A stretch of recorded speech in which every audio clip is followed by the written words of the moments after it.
कांवड़ यात्रा के दौरान दुकानदारों को नेम प्लेट लगाने का आदेश क्यों दिया गया, इसको लेकर यूपी गवर्नमेंट ने सुप्रीम कोर्ट में अपना पक्ष रखा है।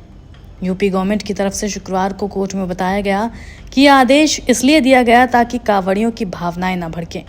इसके साथ ही इस आदेश का मकसद क्षेत्र में शांति और भाईचारा बनाए रखना भी था।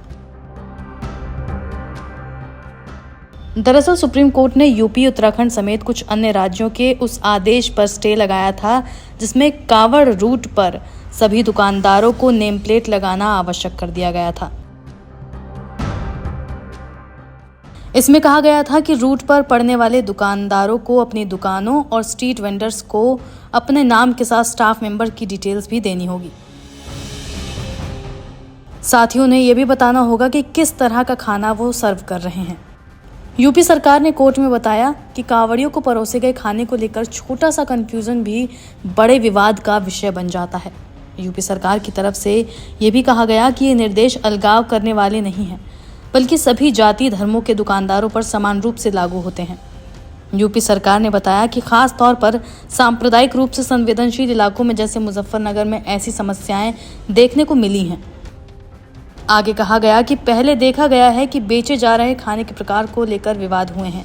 ये निर्देश पहले जारी कर दिए गए थे ताकि स्थिति तनावपूर्ण ना हो पाए। यूपी सरकार ने अपनी दलील में कहा कि लाखों करोड़ों लोग नंगे पांव गंगाजल लेकर यात्रा कर रहे हैं। ऐसे में किसी भी तरह का कंफ्यूजन बड़े पैमाने पर हालात खराब कर सकता है। सरकार ने कहा कि अगर कांवड़ियों को मन मुताबिक खाना नहीं मिला तो यात्रा पर इसका खराब असर दिख सकता है।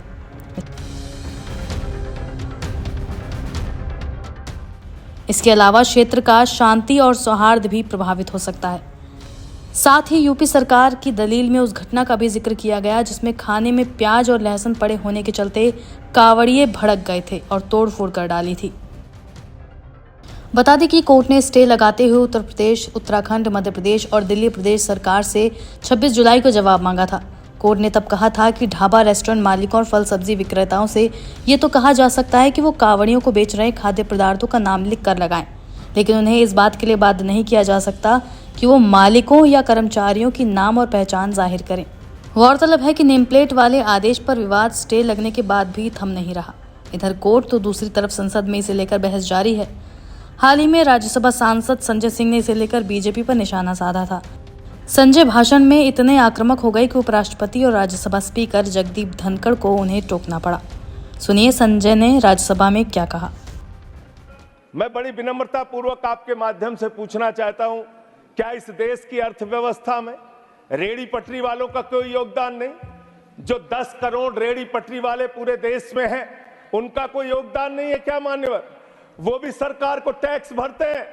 आपकी सरकार उनको भी फूटी आंख से देखना नहीं चाहती। आपने रेहड़ी पटरी वालों को कहा अपने नाम के आगे नेम प्लेट लगाओ, अपने नाम के आगे नेम प्लेट लगाओ।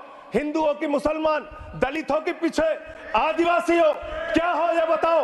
मैं पूछना चाहता हूं, आपके माध्यम से सरकार के कहना चाहता हूं, मान्यवर, अगर नेम प्लेट लगवाना है तो लगवाइए गले में नेम प्लेट।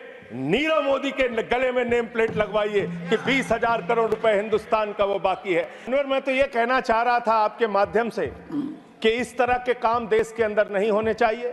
भारत एक धर्मनिरपेक्ष राष्ट्र है और हम जानते हैं अपनी सामाजिक व्यवस्था में, मैं जानता हूं इनके मन में दर्द होगा मान्यवर, अभी चुनाव हारे हैं ये उत्तर प्रदेश में, तो वहां पर अगर कोई बोर्ड लगाएगा जाटव ढाबा, एक सेकंड, जाटव ढाबा कोई लगाएगा, कोई अपने ढाबे के आगे अगर वाल्मीकि ढाबा लिखेगा तो आप लोग उसके यहां खाने नहीं जाओगे। मैं जानता हूं आपकी मानसिकता। आप